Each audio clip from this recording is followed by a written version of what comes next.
ನಮಸ್ಕಾರ ಗೆಳತಿಯರೇ. ಇಂದು ವಿಶ್ವ ಮಹಿಳಾ ದಿನಾಚರಣೆ ಮಾರ್ಚ್ 8. ನಾವೆಲ್ಲರೂ ಸಂಭ್ರಮದಿಂದ ಪ್ರತಿ ವರ್ಷ ಹೇಗೆ ಆಚರಿಸ್ತಿದ್ದೀವಿ, ಈ ವರ್ಷನೂ ಹಾಗೆ ಆಚರಿಸ್ತಿದ್ದೀವಿ. ಆದರೆ ಈ ಸಂದರ್ಭದಲ್ಲಿ ಕೆಲವೊಂದು ಕಹಿ ಘಟನೆಯನ್ನು ನಾವು ಎಲ್ಲರೂ ಅನುಭವಿಸಿದ್ದೀವಿ. ನಿಮ್ಮಲ್ಲಿ ಈ ಕ್ಷಣ ಎಷ್ಟು ಜನ ಸಾಕಪ್ಪ ಈ ಕೆಲಸ, ಈ ಆಫೀಸ್ ಪಾಲಿಟಿಕ್ಸ್ ನನ್ನ ಕೈಲಿ ಮೇಲೆ ಕೆಲಸ ಮಾಡೋದಕ್ಕಾಗೋದಿಲ್ಲ, ನಾಳೆನೇ ಹೋಗಿ ನಾನು ರಿಸೈನ್ ಮಾಡ್ತೀನಿ ಅಂತ ಅನ್ಕೊಂತಿದ್ದೀರಾ? ಹಲವಾರು ವರ್ಷದ ಶ್ರಮ, ಸಾವಿರಾರು ರೂಪಾಯಿ ಸಂಬಳ, ಕೇವಲ ಒಬ್ಬಿಬ್ಬರ ವ್ಯಕ್ತಿಯ ಕಿರಿಕಿರಿ ಅಥವಾ ಆಫೀಸ್ ಪೊಲಿಟಿಕ್ಸ್ಗಾಗಿ ನೀವು ನಿಮ್ಮ ಕೆಲಸವನ್ನು ಬಲಿ ಕೊಡಲು ರೆಡಿ ಇದ್ದೀರಾ? ಈ ವರ್ಷದ ವಿಶ್ವ ಮಹಿಳಾ ದಿನಾಚರಣೆ ಥೀಮ್ ಏನಂದ್ರೆ ರೈಟ್, ಜಸ್ಟಿಸ್ ಅಂಡ್ ಆಕ್ಷನ್. ನಿಮ್ಮ ಕೆಲಸವನ್ನು ನೀವೇ ಕಾಪಾಡಿಕೊಂಡಿಲ್ಲ ಅಂದ್ರೆ ಅದು ಯಾವ ನ್ಯಾಯ? ಆದರೆ ಆ ಬರೀ ನ್ಯಾಯ ಅಂತ ಅನ್ಕೊಂಡ್ರೆ ಸಾಕಾಗೋದಿಲ್ಲ, ಅದಕ್ಕೆ ನಾವು ಕರೆಕ್ಟ್ ಆಗಿರುವ ಆಕ್ಷನ್ ಅನ್ನು ನಾವು ತಗೋಬೇಕಾಗುತ್ತದೆ. ಈ ದಿನ ನಾನು ಒಂದೆರಡು ಟಿಪ್ಸ್ ಹೇಳ್ಕೊಡಕ್ಕೆ ಇಷ್ಟಪಡುತ್ತೇನೆ. ನಿಮ್ಮ ಕೆಲಸವನ್ನು ಹೇಗೆ ನೀವು ಉಳಿಸ್ಕೊಂಡು ಹೋಗ್ಬೋದು, ಎಮೋಷನಲಿ ನಾವು ಅದಕ್ಕೆ ಡಿಪ್ರೈವ್ ಆಗದಲ್ಲೇ ಹೇಗೆ ನಾವು ಅದನ್ನ ಒಂದು ಕರೆಕ್ಟ್ ರೀತಿಯಲ್ಲಿ ನಾವು ಹೋಗ್ಬೋದು ಅಂತ ಹೇಳ್ಕೊಡಕ್ಕೆ ನಾನು ಇಚ್ಛಿಸುತ್ತೇನೆ. ನೋಡಿ ಗೆಳತಿಯರೇ, ಈ 3 ವಿಧಾನಗಳನ್ನು ನಿಮ್ಮ ಲೈಫಲ್ಲಿ ಅಳವಡಿಸ್ಕೊಂಡ್ರೆ ನೀವು ಲೈಫ್ ಲಾಂಗ್ ನಿಮ್ಮ ಕೆಲಸದ ವೃತ್ತಿ ಜೀವನದಲ್ಲಿ ನೀವು ಆರಾಮಾಗಿರ್ಬೋದು. ಯಾರಾದ್ರೂ ನಿಮ್ಮನ್ನ ರೇಗಿಸ್ತಾ ಇದ್ರೆ, ಯಾರಾದ್ರೂ ನಿಮ್ಮ ಕಾಲೆಳಿತಾ ಇದ್ರೆ, ನೀವು ಅಯ್ಯೋ ನನಗೆ ಹಿಂಗಾಗ್ತಾ ಇದೆಯಲ್ಲಪ್ಪ ಅಂತ ವಿಕ್ಟಿಮ್ ಮೈಂಡ್ ಸೆಟ್ ಇಟ್ಕೊಳ್ಳೋದ್ರ ಬದಲು ನಿಮ್ಮ ಮನಸ್ಸಿನ ಮೇಲೆ ನೀವು ಹಿಡ್ತಾ ಇಟ್ಕೊಳ್ಬೇಕಾಗತ್ತೆ.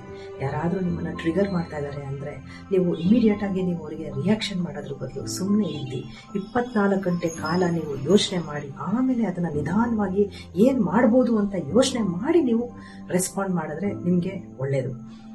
ಸೊ ಯಾರಾದ್ರೂ ಎಸಿತಾ ಇದಾರೆ ಕಲ್ಲು ನಿಮ್ ಕಡೆ ಅಂತ ಅಂದ್ರೆ ನೀವು ಬೆಳೀತಾ ಇದ್ದೀರಾ ಅಂತ ಅರ್ಥ. ಹಂಗಂತ ಹೇಳ್ಬಿಟ್ಟು ನಿಮ್ ಕೈಲಿ ಆಗ್ತಾ ಇಲ್ಲ ಅಥವಾ ನಿಮ್ಮನ್ನೇ ಟಾರ್ಗೆಟ್ ಮಾಡ್ತಾ ಇದಾರೆ ಅಂತ ನೀವು ಆ ತರ ಯೋಚನೆ ಮಾಡಿದ್ರೆ ನಿಮ್ದು ತಪ್ಪಾಗುತ್ತದೆ. ಅವರು ಎಸ್ತಿರೋ ಕಲ್ಲನ್ನ ನೀವು ಒಂದೊಂದೇ ಕಲ್ಲನ್ನ ಜೋಡಿಸಿ ಒಂದು ಗೋಪುರ ಕಟ್ಟಬೇಕು ಹೊರತುನುವೆ ಅವ್ರು ಎಸ್ತಿರೋ ಕಲ್ಲನ್ನ ನಿಮ್ ತಲೆಗೆ ನೀವು ಚೆಚ್ಕೊಬಾರ್ದು. ಇದು ಮೊದಲನೇ ವಿಧಾನ ನಾನು ನಿಮಗೆ ಹೇಳ್ಕೊಡಕ್ಕೆ ಇಷ್ಟಪಡ್ತೇನೆ. ಎರಡನೇ ಉಪಾಯ ಏನಂತ ಅಂದ್ರೆ ಡಾಕ್ಯುಮೆಂಟೇಶನ್ ಮಾಡಿಟ್ಕೊಳ್ಳಿ. ನೀವು ಮಾಡಿರೋ ಕೆಲಸಗಳನ್ನೆಲ್ಲ ನೀವು ಡಾಕ್ಯುಮೆಂಟ್ ಮಾಡಿ. ಬೇರೆಯವ್ರು ಮಾಡ್ತಾ ಇಲ್ಲ ಅನ್ನೋ ಕೆಲಸನ ಡಾಕ್ಯುಮೆಂಟ್ ಮಾಡಕ್ ಹೋಗ್ಬೇಡಿ. ನೀವೇನ್ ಮಾಡಿದಿರಾ, ನಿಮಗೆ ಬರೋ ಇಮೇಲ್, ನೀವು ಯಾವ ತರ ರೆಸ್ಪಾಂಡ್ ಮಾಡಿದಿರಾ ಇಮೇಲಿಗೆ, ನೀವು ಏನೇನ್ ಕೆಲಸ ಮಾಡಿದಿರಾ ಅನ್ನೋದನ್ನ ನೀವು ಇಟ್ಕೊಂಡ್ರೆ ಯಾರ ಮುಂದೆನೂ ನೀವು ಕಣ್ಣೀರಿಡ್ಬೇಕಾಗಿಲ್ಲ. ಯಾರೇ ಬಂದ್ಬಿಟ್ಟು ನಿಮಗೆ ಚಾಲೆಂಜ್ ಮಾಡಿದ್ರೆ ನೀನು ಆ ಕೆಲಸ ಮಾಡಿಲ್ಲ, ನೀನೇನೂ ಮಾಡೇ ಇಲ್ಲ ಕೆಲಸ ಅಂತ ನಿಮ್ ಬಗ್ಗೆ ಹೇಳಿದಾಗ ಅಯ್ಯೋ ಅಯ್ಯೋ ಅಯ್ಯೋ ಅಂತ ಆಂಗ್ಸೈಟಿ ಡಿಸಾರ್ಡರ್ ಹೋಗೋದು ಬೇಕಾಗೋದಿಲ್ಲ. ಸೊ ನಾನು ಇಷ್ಟು ಮಾಡಿದೀನಿ, ನನ್ನ ಕೈಲಿ ಆಗಿದೆ, ಈ ಕೆಲಸ ನನ್ನ ಕೈಲಿ ಆಗಿಲ್ಲ, ಸೊ ತಪ್ಪಿಲ್ಲ. ಎಲ್ಲಾರ ಕೈಲೂ ಎಲ್ಲಾ ಕೆಲಸ ಮಾಡ್ಲಿಕ್ಕೆ ಆಗಲ್ಲ. ಯಾವ ಕೆಲಸ ಮಾಡಿದೀರಾ ಆ ಕೆಲಸನ ಒಪ್ಕೊಳ್ಳಿ. ಯಾವ ಕೆಲಸ ಮಾಡಕ್ಕಾಗಿಲ್ಲ ಅಂದ್ರೆ ಇದಾಗಿಲ್ಲ, ನನಗೆ ಗೊತ್ತಾಗ್ತಲ್ಲ, ಹೇಳ್ಕೊಟ್ರೆ ನಾನು ಮಾಡ್ತೀನಿ. ಸೊ ಯಾರು ಈ ಪ್ರಪಂಚದಲ್ಲಿ ಪರ್ಫೆಕ್ಟ್ ಇರಲ್ಲ. ಸೊ ಇಂಪರ್ಫೆಕ್ಷನ್ ನ ಅಕ್ಸೆಪ್ಟ್ ಮಾಡ್ಕೊಳ್ಳೋದು ಕಲ್ತ್ಕೊಳ್ಳಿ. 2 ವಿಧ, ಇಂಪರ್ಫೆಕ್ಷನ್ ನ ಅಕ್ಸೆಪ್ಟ್ ಮಾಡ್ಕೊಳ್ಳಿ, ಡಾಕ್ಯುಮೆಂಟೇಶನ್ ಮಾಡ್ಕೊಳ್ಳಿ. ಈ ತರ ಇದ್ರೆ ಯಾವ ಅನ್ಯಾಯವನ್ನು ನಾವು ಎದುರಿಸಕ್ಕೆ ನಮಗೆ ಆಗುತ್ತೆ, ಧೈರ್ಯವಾಗಿ ಎದುರಿಸಬಹುದು. ಆದ್ರೂ ಕುಗ್ಗೋದ್ರ ಬದಲು ಎದುರಿಸೋದು ತುಂಬಾ ಇಂಪಾರ್ಟೆಂಟ್ ಆಗುತ್ತೆ. ಇದು ನನ್ನ 2ನೇ ವಿಧಾನ ನಾನು ನಿಮಗೆ ಹೇಳ್ಕೊಡಕ್ಕೆ ಇಷ್ಟಪಡೋದು. 3ನೇ ವಿಧಾನ, ನಿಮ್ಮ ಮೌಲ್ಯದ ಬಗ್ಗೆ ನಿಮಗೆ ನಂಬಿಕೆ ಇರಲಿ. ಸೆಲ್ಫ್ ವರ್ತ್ ಅಂತ ಹೇಳ್ತೀವಿ. ಯಾರೋ ನಿಮ್ಮನ್ನ ಕೆಟ್ಟವರು ಅನ್ಸಕ್ಷಣ ನೀವು ಕೆಟ್ಟವರಾಗಲ್ಲ. ನಿಮ್ಮ ಕೆಲಸದ ಮೇಲೆ ನಿಮಗೆ ನಂಬಿಕೆ ಇರಲಿ. ನಾನ್ ಎಕ್ಸಲೆಂಟ್, ನಾನು ಮಾಡೋ ಕೆಲಸ, ನಾನು ಗೋಲು, ನಾನು ಏನೇ ಮಾಡಿದ್ರು ಕರೆಕ್ಟಾಗಿ ಮಾಡ್ತೀನಿ, ತಪ್ಪೇನಾದ್ರೂ ಆಯ್ತು ಅಂದ್ರೆ ನಾನು ತಿದ್ಕೊಂಡು ಅದನ್ನ ಮತ್ತೆ ಕರೆಕ್ಟ್ ಮಾಡ್ಕೊತೀನಿ ಅನ್ನೋ ನಂಬಿಕೆ ನಿಮ್ಮಲ್ಲಿರ್ಲಿ. ಯಾರೇ ನಿಮಗೆ ಕೆಟ್ಟವರು ಇವ್ರ ಕೈಲಿ ಮಾಡಕ್ಕಾಗಲ್ಲ ಅಂತ ಹೇಳಿದಾಗ ಕುಗ್ಗೋಗೋದ್ರ ಬದಲು ನಾನು ಈ ಜಾಗದಲ್ಲಿ ಇರೋದು ನನ್ನ ನಾಲೆಡ್ಜ್ ಇಂದ, ನನ್ನ ಎಕ್ಸಲೆನ್ಸ್ ಇಂದ, ಈ ನಾಲೆಡ್ಜ್ ಮತ್ತು ಎಕ್ಸಲೆನ್ಸ್ ನ ಬೇರೆ ಯಾರೂ ಕಿತ್ಕೊಳಕ್ ಆಗಲ್ಲ ಅನ್ನೋ ದೃಢವಾದ ನಂಬಿಕೆ ನಿಮ್ ಬಗ್ಗೆ ನಿಮ್ಮಲ್ಲಿ ಇರಲಿ. ಈ ದಿನ ನಾನು ಕೆಲಸ ಮಾಡ್ತಾ ಇದ್ದೀನಿ ಅಂತ ಹೇಳಿದ್ರೆ ಅದಕ್ಕೆ ನಾನು ವರ್ತಿದ್ದೀನಿ ಅನ್ನೋ ಭಾವನೆ ಅಥವಾ ಆ ಮೈಂಡ್ ಸೆಟ್ ಅನ್ನ ನೀವು ಸ್ಟ್ರಾಂಗ್ ಮೈಂಡ್ ಸೆಟ್ ನ ಬೆಳೆಸ್ಕೊಂಡ್ರೆ ಲಾಂಗ್ ಟರ್ಮ್ ವೃತ್ತಿ ಜೀವನದಲ್ಲಿ ನೀವು ನಡೆಸ್ಕೊಂಡು ಹೋಗ್ಬೋದು. ಕೊನೆಯದಾಗಿ ಒಂದು ಮಾತು, ನೀವೇ ಕೆಲಸ ಬಿಟ್ಟೋದ್ರೆ ಆ ಜಾಗನ ಬೇರೆಯವ್ರು ಬಂದು ಭರ್ತಿ ಮಾಡ್ತಾರೆ, ಆದ್ರೆ ನಿಮ್ಮ ಆತ್ಮಗೌರವ ಕುಗ್ಗುತ್ತದೆ.